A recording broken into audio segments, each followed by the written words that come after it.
mesmo que você não opte na carreira Y para ser um gestor, você vai ser um especialista. Você vai entrar para o caminho Y, você vai ser um staff, você vai ser um distinguished, você vai para alguma área dessa, né, para alguma posição desse branch, dessa forquilha. Mas você precisa desenvolver liderança mesmo nessa posição. Mesmo que você não tenha ninguém embaixo de você. Você precisa ser essa pessoa que sabe entrar numa reunião e não ser o cara que vai trazer a resposta, mas que vai guiar as pessoas à resposta. Você precisa ser o cara que vai criar condições para que os outros cresçam e não quem vai entregar a resposta, né, o plano feito para que eles simplesmente executem. Hoje eu vou conversar com o Juvenal Silva. Ele atua como Principal Engineer na V2 Labs, também é mentor de líderes e atua numa startup early stage. Tudo bem, Juvenal? Obrigado por aceitar o convite. Tudo bem, Edu? Prazer é meu estar aqui. Muito legal participar, poder colaborar um pouco com o pessoal que te acompanha, que te segue, com um pouco do conhecimento, né, desses 40 anos. Boas, 40 anos profissionais aí, cara, é bastante coisa.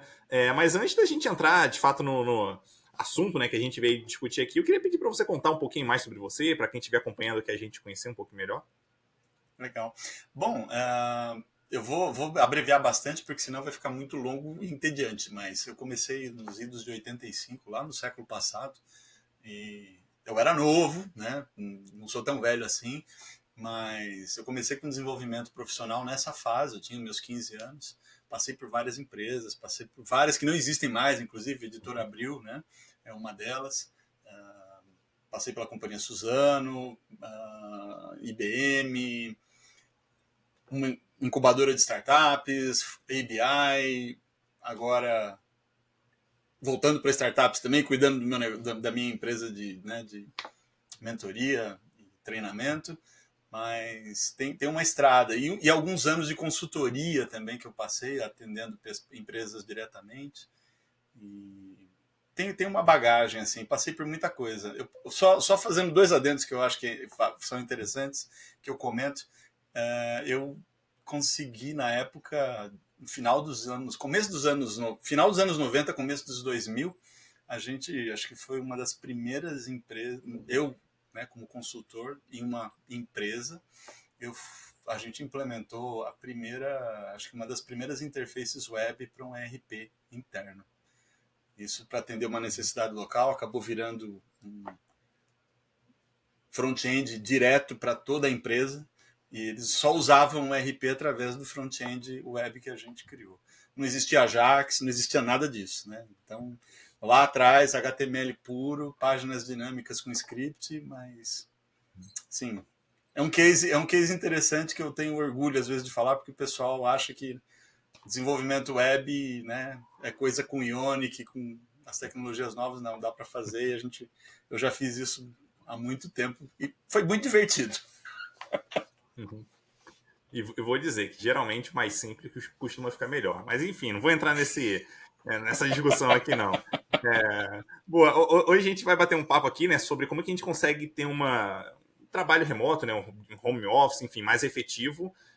Mas antes de a gente entrar de fato no assunto, eu queria pedir para você contar um pouquinho sobre a sua experiência, né, de gerir remotamente, como é que foi isso aí? Tá. Bom, nesse case que eu comentei, né, da gente fazer esse primeiro front-end web, foi o primeiro caso de gestão remota, porque o cliente estava no interior de São Paulo e eu não morava no local. E a gente fez um processo presencial de contratação, contratamos pessoas que iam trabalhar e eu basicamente geri o time de fora. Eu ia uma vez a cada 15 dias até a empresa, a gente se encontrava, né, fazia um presencial mais próximo, mas a gestão toda do time, apesar de eles estarem dentro da empresa, acontecia de forma remota. A gente tinha acompanhamento, tinha algumas práticas que hoje são meio que normais, mas que na época também foram criadas a partir da necessidade. A gente não usava Agile na época, né? Estamos falando aí 2000 praticamente, 99, 2000, e as reuniões, a gente acabou implementando algo como uma reunião de update, que a gente rodava de manhã, normalmente no início do dia, todo dia, a gente batia um papo rápido e tinha o canal aberto, a gente fazia comunicação na época, se eu não me engano era IRC, que a gente usava, IRC, A gente usava o FreeRC para fazer. Tinha um canal lá que a gente trocava informação e mantinha a conexão direto ali por dentro. Todo o desenvolvimento acabou sendo meio que misto de open source, não, então a gente não tinha muito requirements de travar, né, os dados ali que estavam dentro do time de TI, e deu mais flexibilidade para a gente poder trabalhar dessa maneira, mas foi mais ou menos nesses parâmetros que a gente levou o time por 3 anos, praticamente, para fazer o desenvolvimento de todo o front-end, inclusive planta de fábrica, como que o pessoal agendava o que iria entrar em produção, o que estava sendo produzido, o que tinha sido empacotado já indo para estoque. O RP, a gente fechava todo no processo do RP, tudo era feito pela web e a gente gerenciava tudo. Uhum. Até os problemas de madrugada, quando aconteciam, às vezes o pessoal avisava, mandava pela mensagem, pelo RC da vida. Boa, a gente vê hoje em dia algumas coisas obviamente mudaram, algumas ferramentas mais modernas, mas a essência acaba sendo bem semelhante, né? E um negócio que você comentou comigo, isso antes da gente, bem antes, né, da gente começar a gravar aqui, foi sobre como que alguns gestores incompetentes acabaram deturpando esse modelo de home office, né? Então eu queria entender um pouquinho de você, quais são talvez os principais erros aí que você já viu os gestores cometendo para, vamos dizer assim, né, para detonar essa modalidade de trabalho. Eu sou muito franco no que eu falo, então eu quero até pedir já desculpa adiantada se alguma coisa que eu falar possa não ser, né, muito polida, vamos dizer assim, mas eu percebo muito que a maioria dos gestores eles têm incertezas muito grandes e a angústia consome essas pessoas. Quando você lida com outras pessoas, você tem que tratá-las como adultos. Eu acho que é o início de um relacionamento saudável, seja amigo, familiar, empresa. Você tem que lidar com a pessoa assumindo que ela tem responsabilidade, que ela está ali fazendo o melhor dela. Né? Óbvio, isso te põe como ou te deixa vulnerável, mas é parte do processo de liderança. Você só consegue ser líder quando você assume a sua vulnerabilidade com o seu time. E assim, eu tive o privilégio, vamos dizer assim, de não, em raros casos, eu assumi um time que eu não tive contato antes. Né? Quando você tem essa oportunidade, você consegue identificar as pessoas e consegue, vamos dizer assim, contratar as pessoas que você sabe que tem esse tipo de responsabilidade. Quando você não tem, fica um pouco mais difícil. Você tem que descobrir ao longo de um curto espaço de tempo se aquela pessoa tem ou não a responsabilidade necessária para poder atuar da maneira que você pode deliberar para ela. Né? Porque em todos os casos onde eu trabalhei, gerindo times remotos, nem sempre as pessoas realmente tinham, vamos dizer assim, a responsabilidade ou a autogestão necessária para conseguir trabalhar de maneira remota. Só que a gente já filtrava isso antes. Não porque a gente estava no meio de uma pandemia, né? No caso mais longo, aí, que foram 3 anos de gestão de times remotos. Mas eu acho que o grande problema está na falta de confiança do próprio líder, do próprio gestor, a falta de controle, que ele acha que a maioria dos líderes que eu já vi, eles precisam sentir que tem controle para estarem tranquilos e conseguirem levar o dia a dia. Eu trabalho muito com delegar. Eu acho que você tem que delegar o máximo possível, entendendo para quem você está delegando e como que você vai fazer o acompanhamento dessa delegação, porque você também, né, tem a técnica que você tem que aplicar para que a coisa não seja uma delargação, você colocar e depois não ter noção do que está acontecendo. E você tem que entender que a pessoa que está do outro lado, ela é uma pessoa. Eu acho que esse é o principal ponto também, né? Você está gerindo o que ela vai entregar, você não está gerindo o que ela vai fazer. Se ela vai trabalhar de madrugada para fazer entrega, não é problema seu, vamos dizer assim. Você, como gestor, não tem que querer que ela trabalhe, né, principalmente no sistema de home office, quadradinha das 8 às 5 ou das 9 às 6. ela tem que fazer a entrega no dia X, conforme foi combinado no início do projeto, ou no início da sprint. Se você está trabalhando com Agile, você tem os deliverables. Se tem algum problema, levanta a mão, fala na dele, ou fala na reunião pertinente, ou chama no Slack, alinha e a gente trabalha esse processo também de repriorização ou dependente reajuste de data. Mas eu sempre liderei muitos times olhando para esse lado. E, óbvio, você vai ter empresas e lugares que vão puxar mais, que vão querer apertar datas de entrega, que vão, né, estrangular vamos dizer assim, a capacidade do time, né? Aí cabe muito ao líder como lidar com isso. Eu sempre gostei de ser o paredão, porque eu acho que quando você conhece o time, você sabe as métricas, você sabe como eles trabalham, a capacidade de entrega que eles têm, principalmente a dinâmica de trabalho, você consegue entender se aquilo está muito puxado ou não e fazer o pushback do outro lado com a alta liderança do que dá, o que não dá, o que tem que repriorizar, o que cai, vamos dizer assim. Porque o que vocês estão pedindo não cabe na sprint. Qual que é o menos prioritário? O que a gente pode abrir mão aqui para poder fazer a entrega com segurança? Então, todos esses parâmetros, eu acho que cabe muito mais ao gestor olhar e saber negociar, entendendo como o time trabalha e tendo essa visão, né? Tendo esse compromisso com o time que eu costumo dizer que você tem que fazer esse acordo de cavalheiros. Hoje o pessoal, eu lembro que uma época, uns 2 anos, um ano atrás mais ou menos, 1 ano e meio atrás, uma pessoa entrou no time e comentou: gestão 4.0. E eu fiquei pensando, porque eu nunca me ative muito aos protocolos de gestão que estão em vigência. Eu sempre trabalhei muito mais pelo bom senso e como você lida com pessoas. E aí eu perguntei para ela, falei, mas gestão 4.0, o que muda? Aí ela falou assim, não, agora a gente tem os combinados. Foi uma coisa que me trouxeram, era novidade para mim. Eu falei, mas o que é combinado? Aí quando ela falou, eu falei, gente, eu faço isso há muito tempo. E eu nem imaginei que isso era algo novo. Para mim, eu estou trabalhando com isso já há mais de praticamente 3 anos. Né?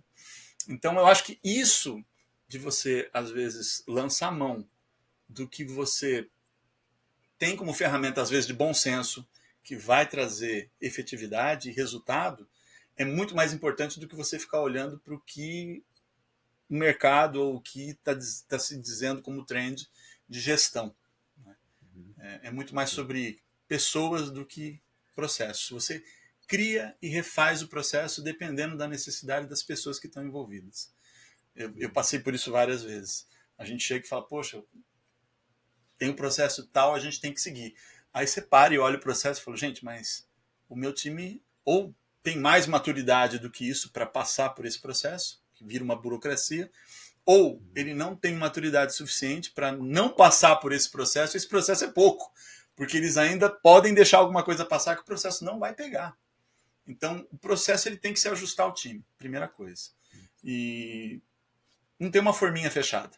A gente tem que ir ajustando, adaptando, tem que se permitir errar, né? E quando esse erro acontecer, você tem que ter tranquilidade, principalmente do lado de gestão, e transmitir essa tranquilidade para quem errou, para que vocês possam entrar num acordo de maneira tranquila, mas entendendo e deixando claro que para a pessoa que, olha, foi um problema, a gente precisa olhar com cuidado da próxima vez para que não aconteça. Mas nunca apontar o dedo também e falar, cara, você pisou no tomate. Não, às vezes é uma ação que foi tomada por um erro de processo, como eu falei.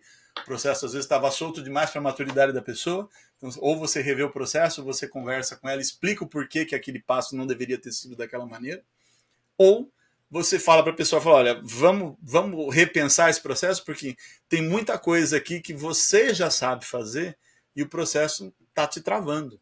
Então a gente sabe que tem que acontecer, vamos fazer de uma maneira mais lean para que a coisa aconteça mais facilmente, mas garantindo que a gente não está deixando nada passar. Então acho que essa combinação toda como é que fala?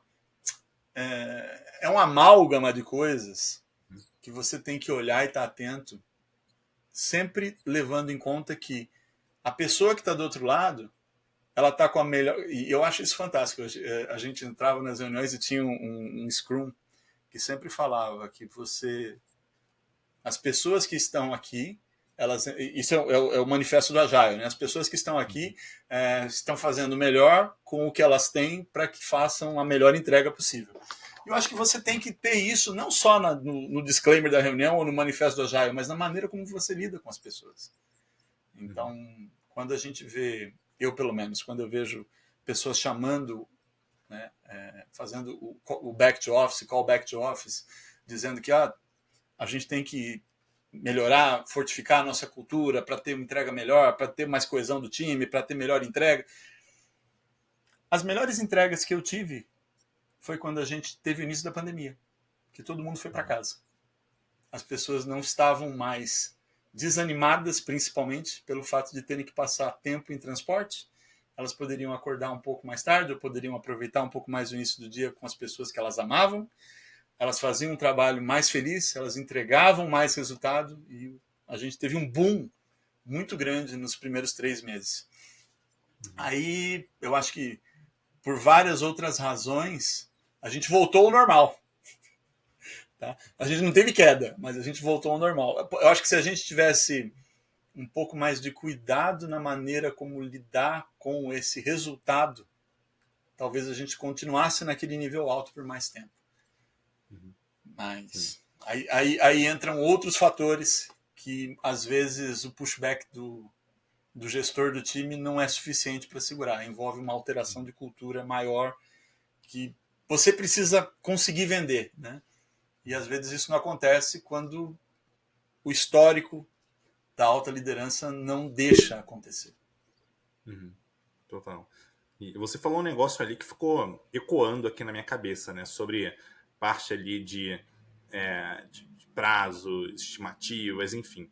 Às vezes a gente acha que, ou muita gente acha, né, que o trabalho do gestor cobra estimativa do time e repassa, sei lá, para o stakeholder, seja lá para quem for, estiver interessado naquilo. Né?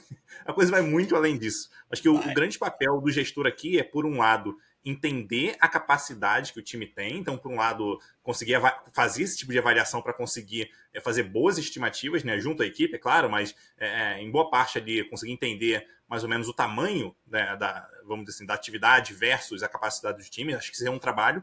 Um segundo trabalho muito importante é o de entender onde existe espaço para a equipe se desenvolver.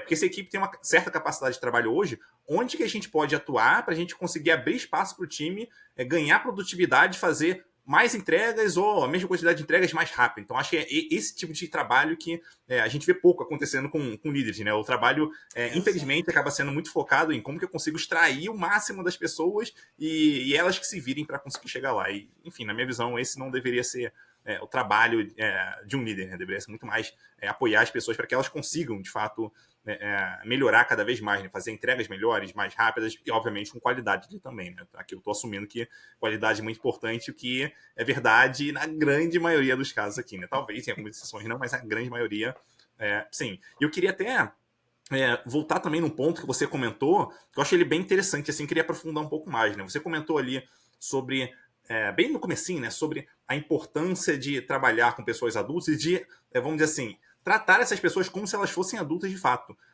Mas talvez não seja tão fácil necessariamente da gente identificar isso no processo seletivo, até no dia a dia. Né? Então, eu queria entender um pouquinho de você. Como que você faz para avaliar uma pessoa, vamos dizer assim, numa entrevista que você está fazendo com ela, para saber se ela tem a maturidade, de fato ela age como adulta ali no dia a dia, e eventualmente, caso ela passe, que pode acontecer, né, dela passar nessa entrevista, quais são os primeiros sinais ali no dia a dia que você identifica, putz, talvez, cara, tem um problema aqui de maturidade, se a pessoa não sabe se comportar como adulta no time, talvez eu tenha que até eventualmente fazer um desligamento dela. Quais são os sinais ali que você identifica?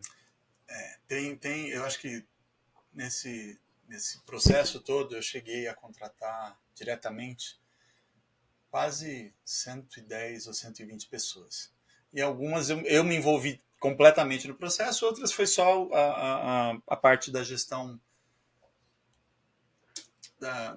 como é que fala? Da última fase da entrevista, né? Que é quando você vai ver o fit de profile, ver se a pessoa se encaixa e tudo mais.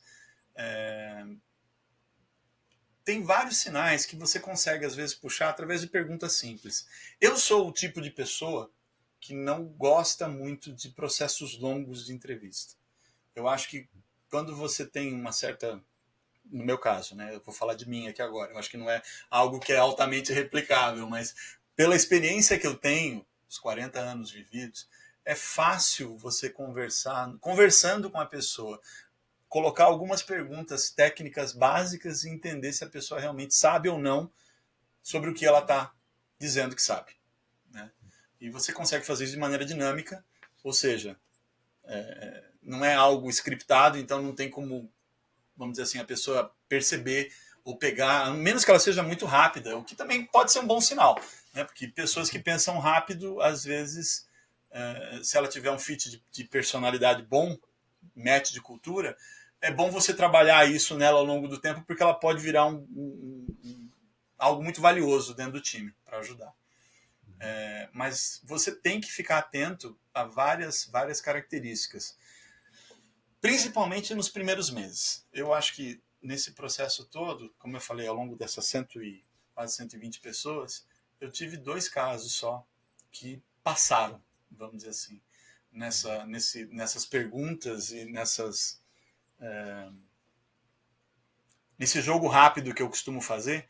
Eu pergunto muito objetivo, o que ela já conseguiu, quais foram os maiores desafios. Eu peço para ela me contar aonde ela se frustrou, por que ela se frustrou, o que ela faria diferente, por que ela não, né? Por que ela acha que ela não atingiu algum objetivo que ela pode ter trazido. Várias perguntas mais abertas para que ela fale dela. Porque quando ela fala dela, você consegue puxar as informações e muitas vezes até pegar onde estão incongruências que podem indicar respostas montadas, né? Então, eu gosto muito de usar perguntas abertas no processo de entrevista. E os casos que passaram foi muito assim, são sinais que você acaba pegando e, na hora, se você não está atento, pode passar, mas no meio de uma daily, por exemplo, a pessoa comenta alguma coisa que teve dificuldade. Aí você faz um double check e percebe que ele teve a dificuldade, mas ele não falou com ninguém. Aí você fala, bom, isso não é normal, né? Se a pessoa está como, por exemplo, um pleno, entrou como... Você até aceita isso de um júnior, você vai orientar e tal, e o cara vai... Aí você vai acompanhar por mais alguns dias para ver como é que a coisa vai se desenrolar. Mas um pleno, por exemplo, não é para acontecer esse tipo de coisa. Aconteceu. Aí você vai e chama a pessoa. Ela te responde, porque você é o gestor, tá? Ou dela, ou acima do gestor dela. Ela não fala com os peers, mas te responde. Isso não é um comportamento aceitável, tá? Então você já vira e fica mais atento e, né, começa a dar alguns feedbacks mais próximos, pedindo para ela, tentando ajustá-la dentro da cultura ou do processo de desenvolvimento normal. São vários detalhes que você tem que estar ativo e tem que estar olhando, né? Quando isso tudo acaba somando e você não consegue perceber resultado ou mudança em todas as ações pontuais que você vai puxando, foram os 2 casos que eu tive que falar, cara, não dá para trabalhar desse jeito, né? E a gente foram 2 pessoas que foram contratadas e tiveram que ser desligadas antes dos 3 meses. Mas muito por esse tipo de comportamento. Outras coisas, assim, eu acho que... Como é que eu vou colocar isso? Sem ser muito direto, mas eu venho do século passado, então às vezes eu posso parecer meio, né? Meu pai costumava dizer que o fio de bigode vale mais do que uma assinatura. Então, eu tenho muito isso de o que eu combino com a pessoa, tá combinado. Então, se a gente fala aqui, ó, apareceu algum problema, sei lá, deu uma dor de barriga, ou foi mal estimado, me avise. Isso também é combinado antes. Cara, a gente fechou, estimamos, batemos, é isso, ok. Tá combinado, mas se tiver algum imprevisto, me avisa. Isso é um outro sinal. E coisas que acontecem, e a gente percebe muito, principalmente eu percebi muito com as pessoas que vieram não de processo seletivo, tá? Que eu participei. Do cara chegar e acontecer isso uma vez. Na segunda eu chamei e falei, cara, isso eu prezo muito. Se você não consegue seguir nessa linha, vai ficar difícil. Então eu preciso que você se ajuste. A gente precisa ter essa cadência de trabalho. não quero que você me entregue na data que você falou, mas se você não vai conseguir, se você percebeu que não vai dar, levanta a mão. Às vezes é isso só que resolve para mim, para tentar renegociar, e a gente coloca o trem no trilho de novo, entendeu?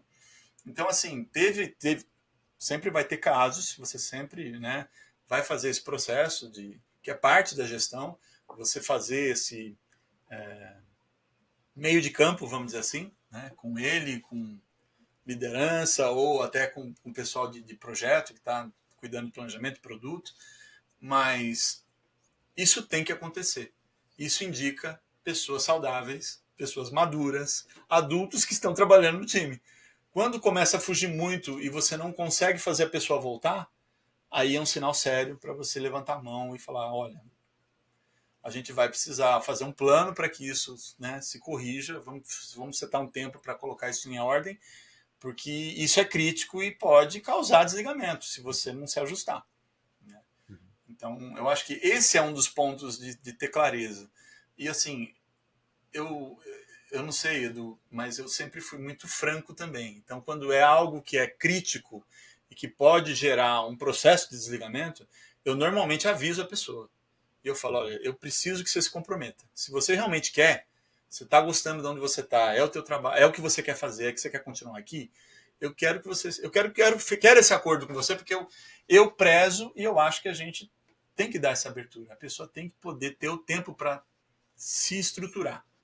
Lógico, tem situações, e eu passei por elas, tá? De você ter um problema de doença, ou ter um problema de família sério, que você precisa, mas aí cai naquele lado que eu comentei. Você tem que mostrar a sua vulnerabilidade, falar com o teu gestor, explicar o problema, e aí tentar achar um caminho. Entendeu?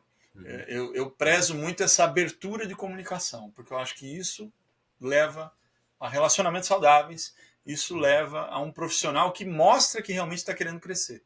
E não está ali só para bater ponto e ganhar o dinheiro no final do mês.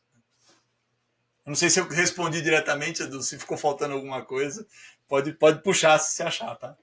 Eu acho que a resposta foi sensacional. Eu vou tentar resumir ela em uma palavra. Aqui, vamos lá, desafio, né? Acho que essa uma palavra é confiança. Por que eu trago essa palavra confiança? Você até mencionou ela mais cedo, inclusive, né? Por que essa palavra é tão importante? Porque uma vez que... assim, vamos lá. Acho que muitas pessoas, muitos liderados ali, né?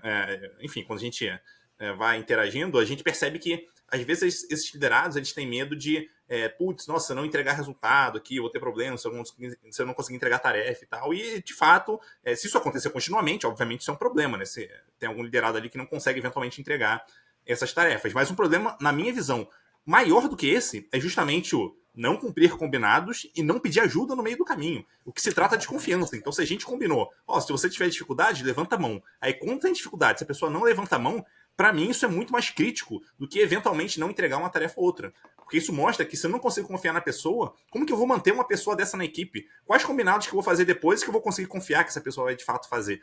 Então acho que é importante dar esse passo atrás, né? Desempenho, vamos dizer assim, em relação à entrega de tarefa é importante? Com certeza é importante. Mais importante ainda que isso é a gente conseguir manter um canal onde existe a confiança entre líder e liderado. Sem isso, cara, provavelmente a gente vai ter problema ali na equipe. Então acho que vale...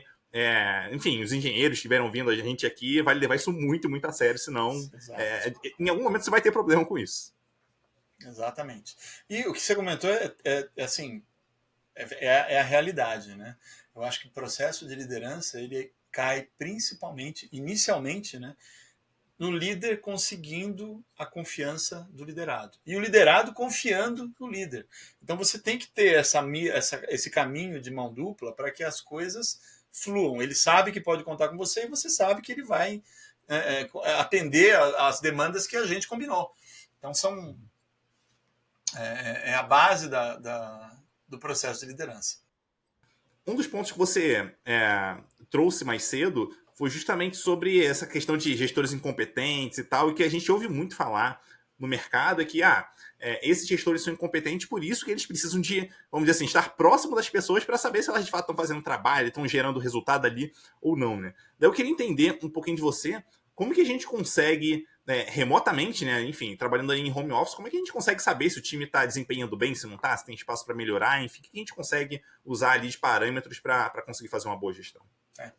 Eu gosto muito do contato pessoal, né? De trocar informação, seja por mensagem ou qualquer coisa do tipo. De qualquer forma, mesmo assíncrona.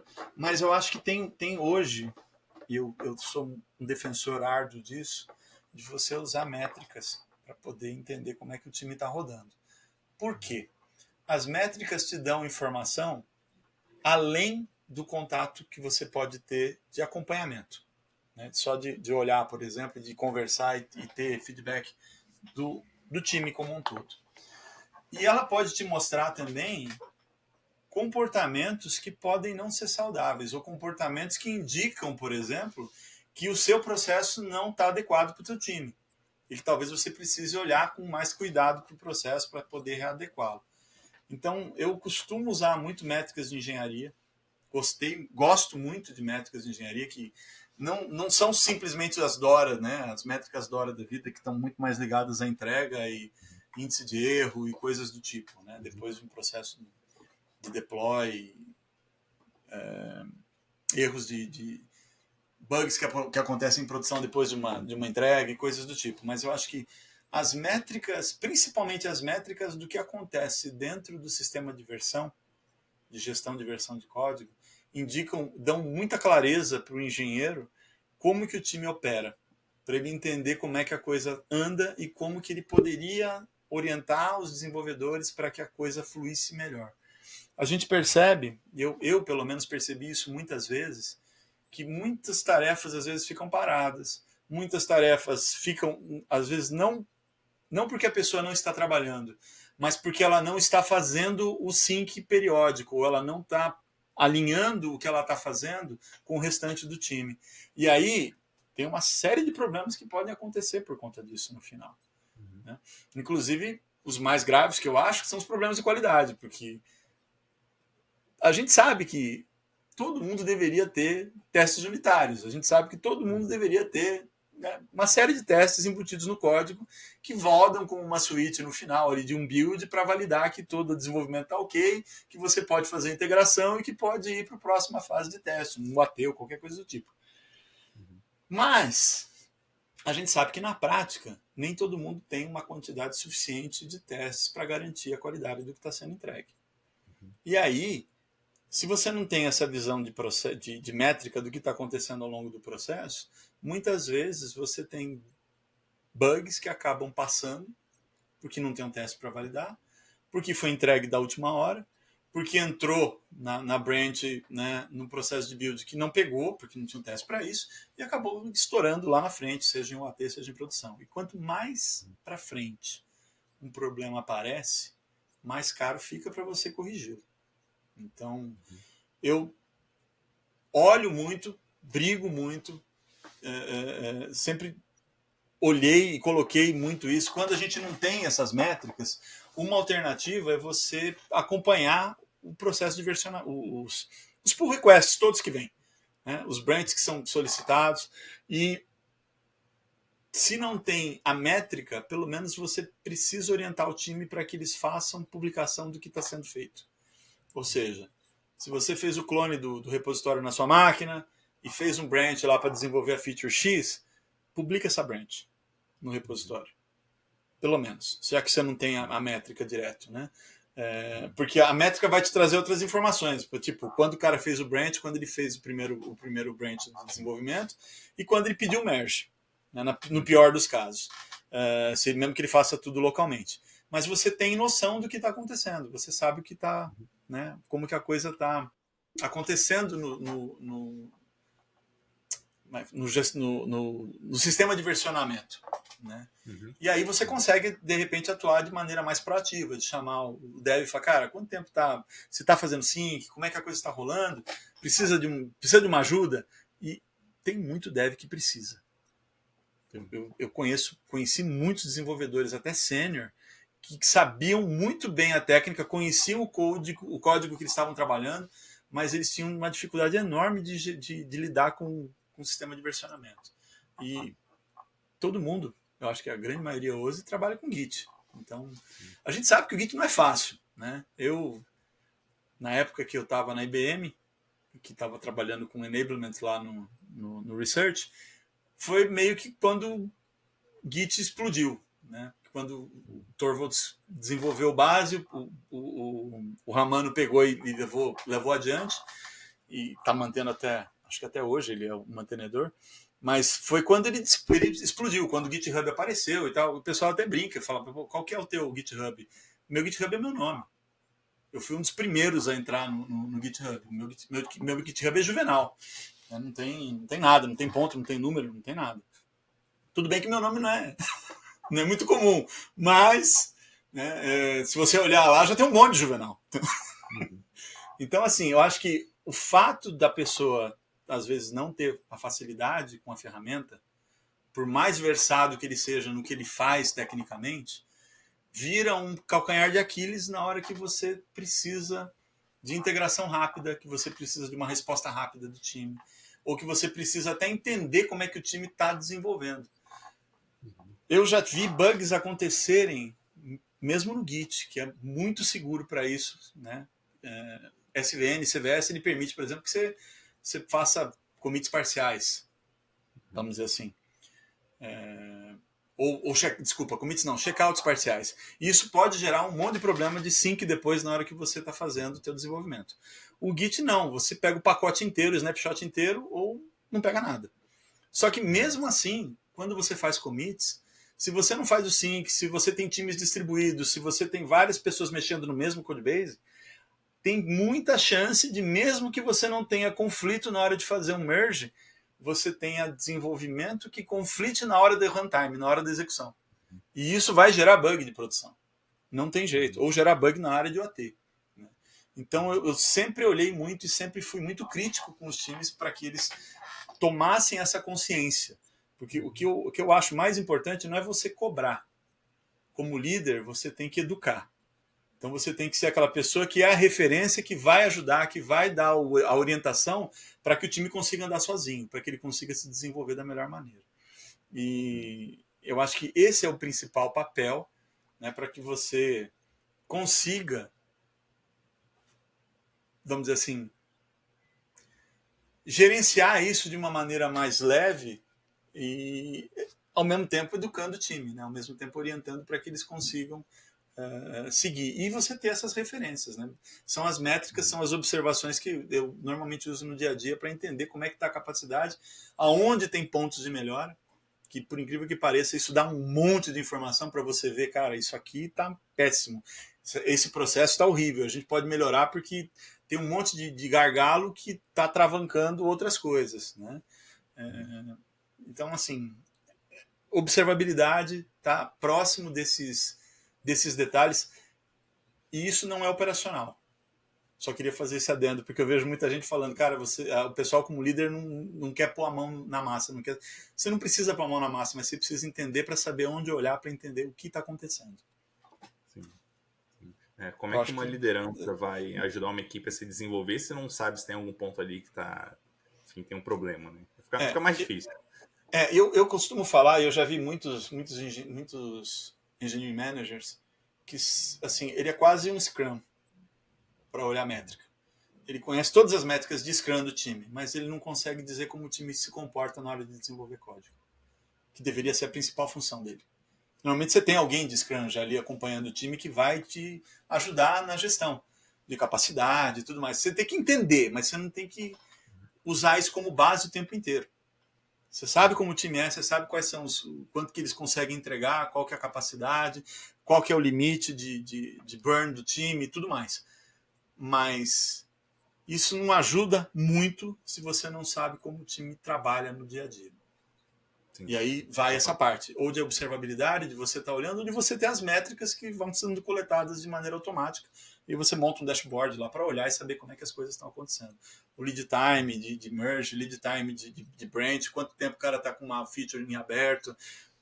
Tudo isso são muitos sinais que você consegue entender, consegue usar para entender como direcionar o desenvolvimento do time e como melhorar a entrega.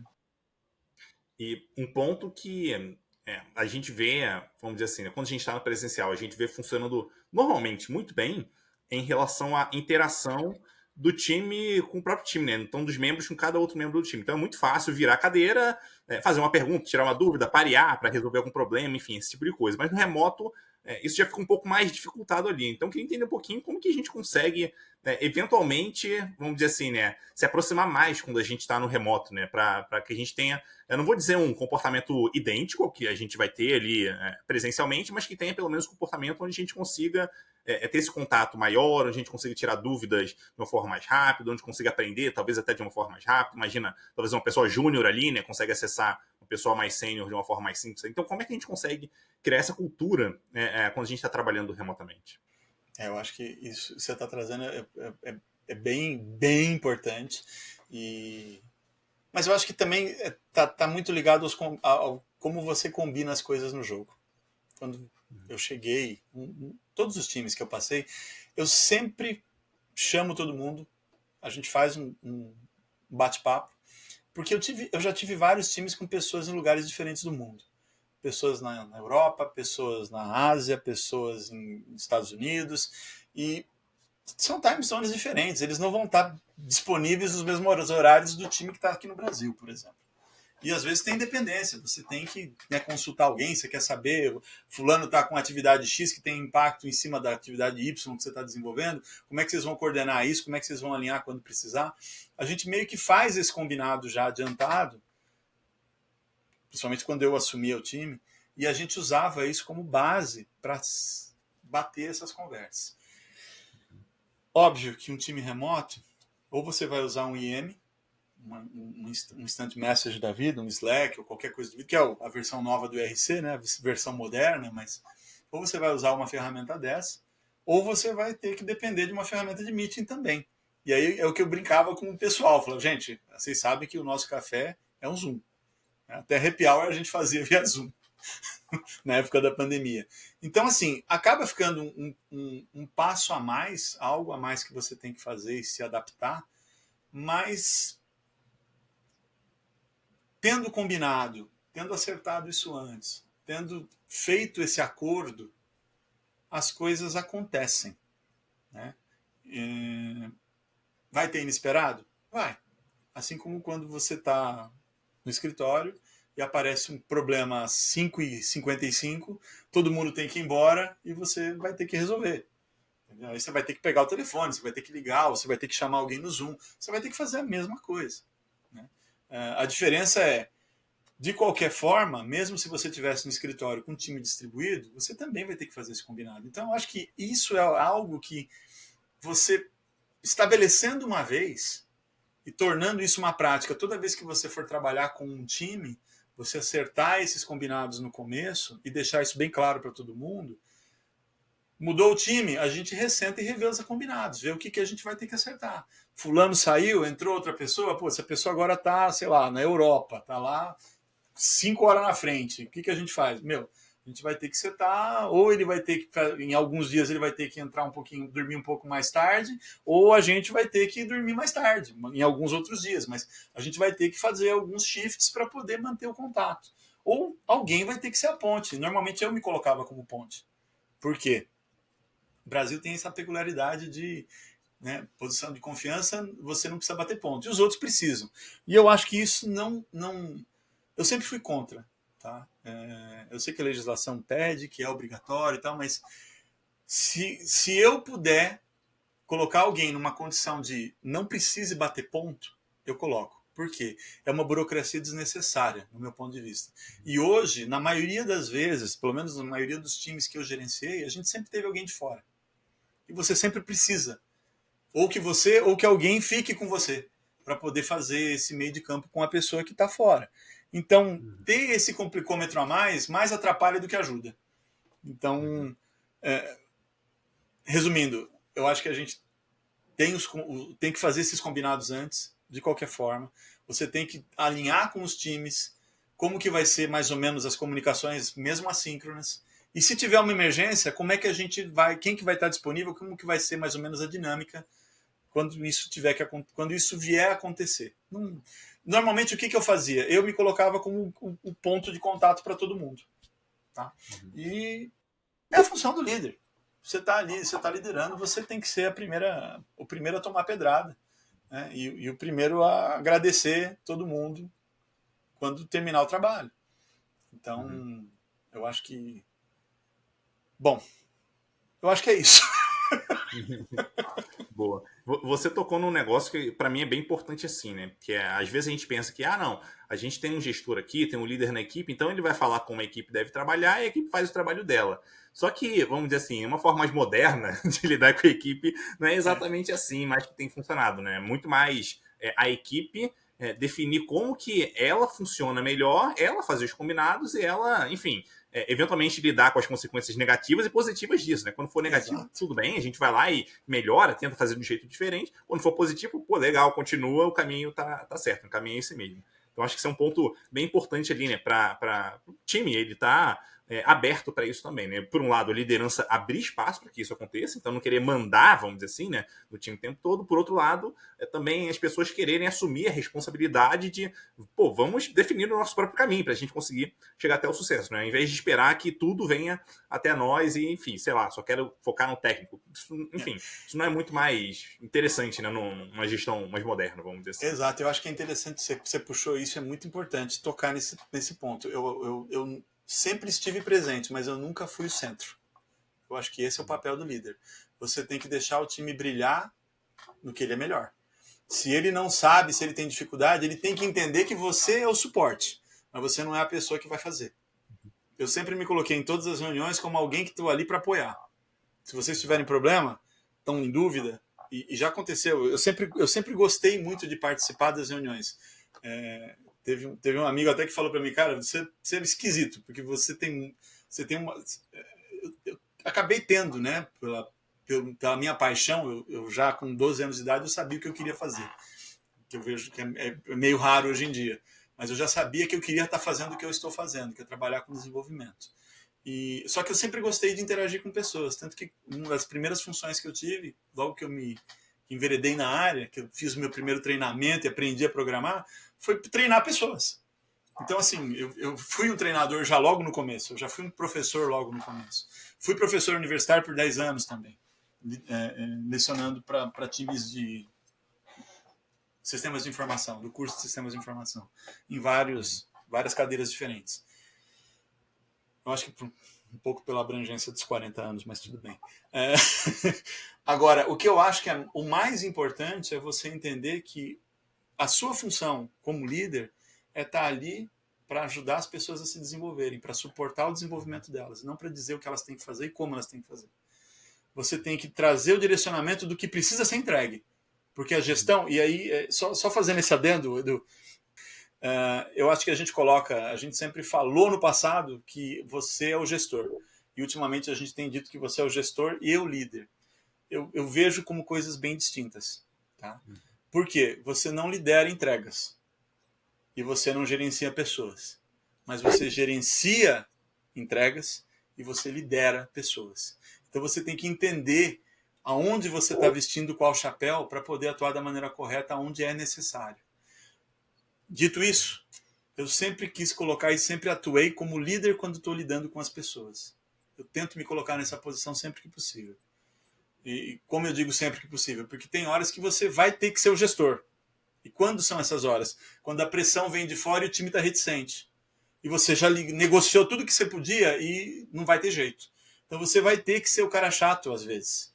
Só que você tem que criar esse saldo positivo com muita antecedência e com muita liderança boa, para que quando você tiver que agir como gestor, o time te entenda e te acolha e caminhe junto com você. Porque se você é o gestor o tempo inteiro, o time vai olhar para você e falar, cara, lá vem ele de novo, vai vir mais uma bucha para a gente ter que resolver. E se você é só o líder, você às vezes não consegue atender os deadlines que vêm de cima e que têm que ser atendidos.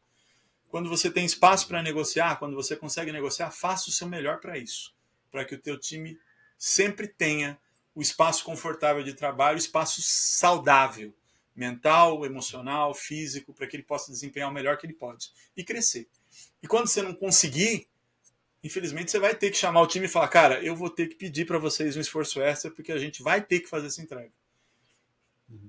E aí você tem que ter esse saldo para poder fazer uso dele quando precisar.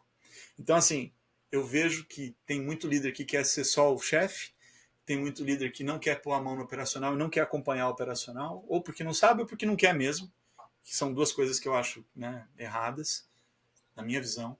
Eu acho que o líder tem que estar ali para acompanhar, suportar, orientar e ajudar a se desenvolver. Esse é o principal fator. E o que você vai gerir? As entregas.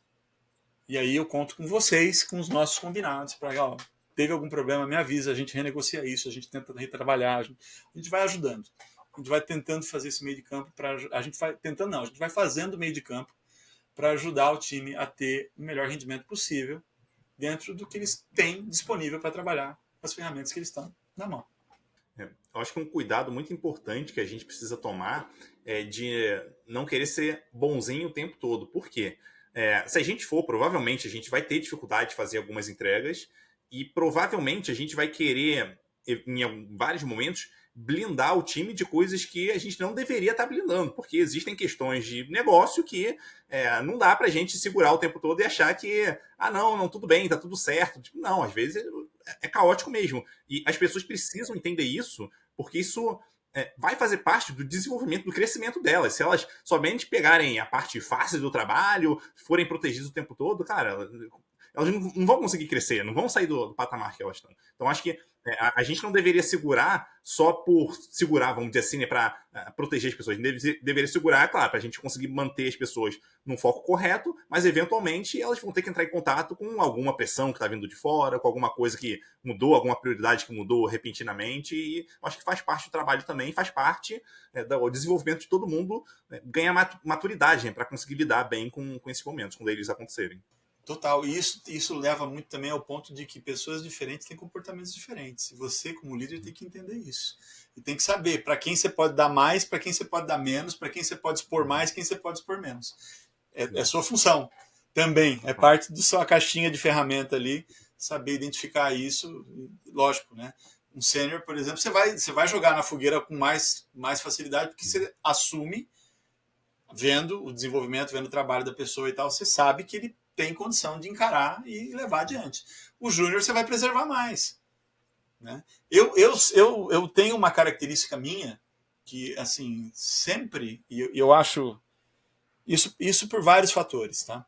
Mas muitas vezes eu sempre tendi a ser a primeira pessoa a ser acionada, vamos dizer assim, e a tomar contato com ou problemas, ou demandas, ou qualquer coisa do tipo, e não envolver o time inicialmente, porque normalmente o time já está focado na sprint, ele está preso ali para fazer a entrega. E se eu tenho o conhecimento necessário, e aí é importante você ter a base para poder saber e delegar a respeito do que está acontecendo no time. Se eu tenho a informação toda, eu posso entrar, por exemplo, numa reunião de war room, de um erro de produção, sem chamar ninguém do time e poder mapear rapidamente aonde está o problema, se é nosso, se não é, e dizer, olha, a gente vai resolver em tanto tempo, vamos olhar para isso a partir de tal dia. Né? E aí colocar o time, engajar o time depois. Eu vejo que muitos gestores não tomam esse tipo de ação. E eu acho que isso faz a diferença, porque se você, toda urgência que aparece, todo problema, todo BO que explode, você tem que trazer alguém do time para resolver, você é refém. Desculpa, você está ali figurativamente, você não está fazendo o teu papel. O seu papel é, eu tenho que fazer essa filtragem, e aí eu puxo o time para resolver. Eu puxo o time para expor o problema, e aí, quanto tempo isso aqui estourou? Qual que é eu acho que está em tal área. É isso ou não é? Tal, beleza. Como que a gente vai resolver? Vamos ter que engajar mais time? Aí você faz esse trabalho junto. Mas enquanto você está no meio da crise, na war room, eu não gosto de expor o time. Mesmo porque, normalmente, quem está ali não é técnico, é suporte. E ele quer uma solução rápida para ser um paliativo para resolver o problema do cliente naquele momento. E sabe que você vai ter que fazer uma ação depois, ou de médio prazo, ou de curto prazo, ou de longo prazo. Mas a gente vai ter que definir isso depois. E não faz sentido trazer o time para esse tipo de discussão. assim, é um ponto meu que, assim, eu atuei muito em muitos lugares dessa forma, porque eu percebia que trazer o time, às vezes, nessa situação era mais desgastante do que o necessário para o problema. Eu vi vários casos que, sabe aquela coisa de você criar uma tempestade e quando você olha um copinho d'água, você fala, gente, não precisava nem envolver o time, nem eu precisava ser envolvido, para falar a verdade. Era só pegar alguém de DevOps, fazer um redirecionamento para um 404 e resolve o problema. Falando num desenvolvimento mais voltado para API, por exemplo, REST. Volta para um 404 que o aplicativo já trata. Você não precisa chamar o time, porque senão é um bug. Isso é uma falha de filtragem na API do back-end. Entendeu? Então, tem certas coisas que eu acho que o líder consciente, que tem o conhecimento técnico, ele precisa, às vezes, intervir para evitar estresse desnecessário.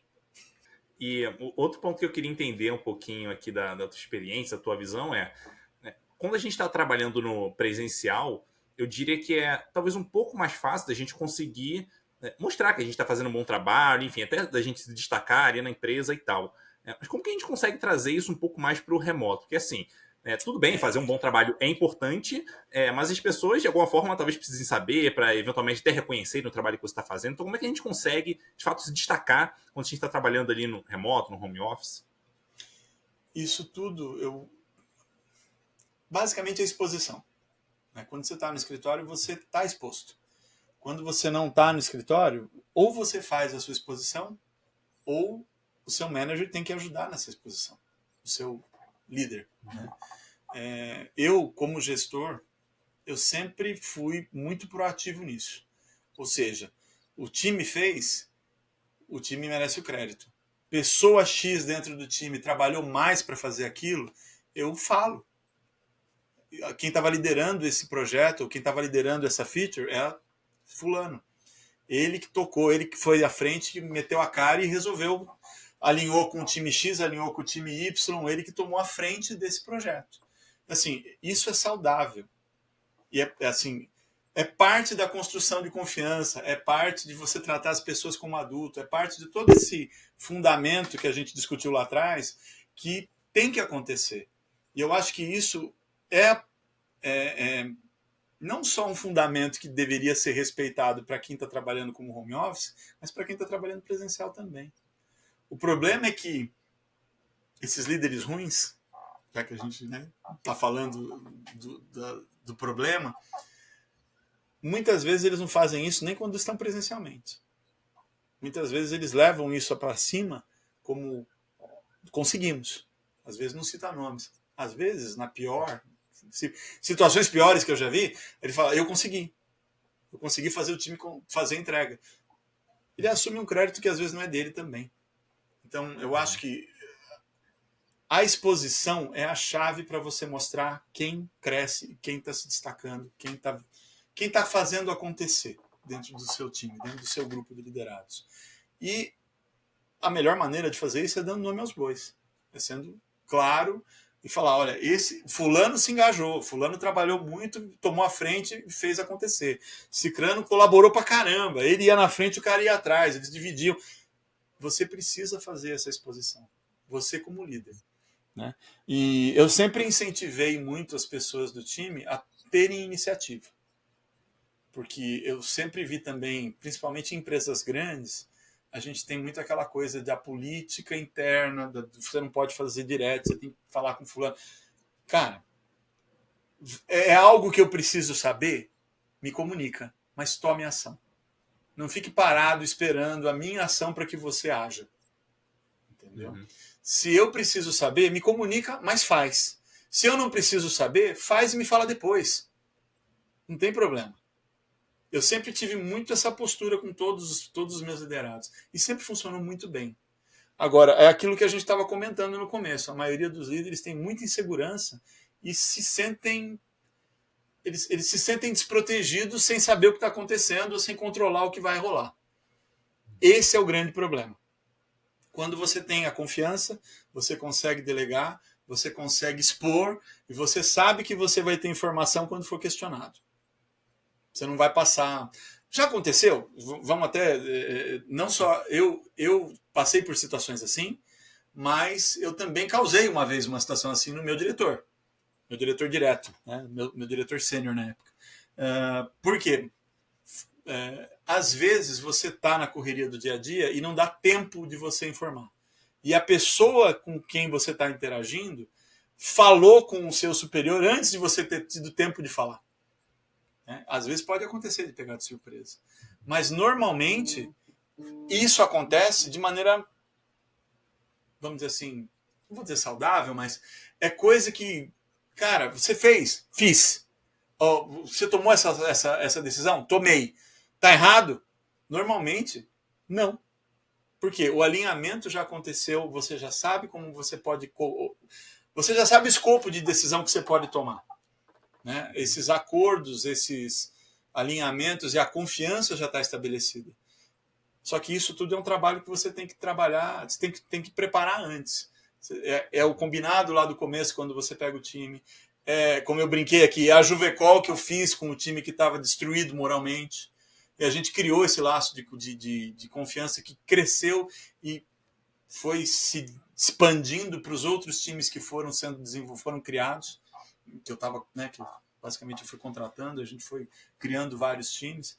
Então, assim, é uma área de atuação, que eu costumo dizer que é a área de influência que você acaba causando, que você constrói. E você tem que fazer isso antes. Quando você prepara toda essa área, você normalmente vai ter as pessoas que têm a confiança que você pode confiar.